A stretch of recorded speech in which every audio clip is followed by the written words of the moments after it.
how to enable cookies on Android. Hello everybody, in order to do so you may follow up the simple steps.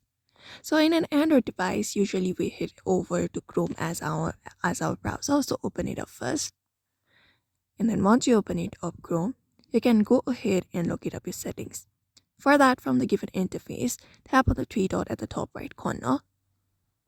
And then from the given menu, select the option called settings.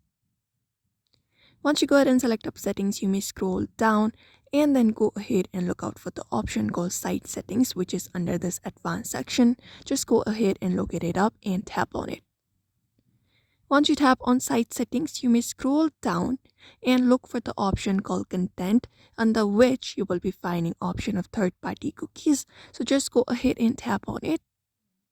And then once you go ahead and tap on it, select the option called allow third-party cookies. If you have selected any two options, it won't allow. So select the first option that says allow third-party cookies, and that's it. So that is how you allow third-party cookies in your Android device in your browser. So I hope this video was helpful. Give it a thumbs up and subscribe for more tips and tutorials, and we will see you on the next video.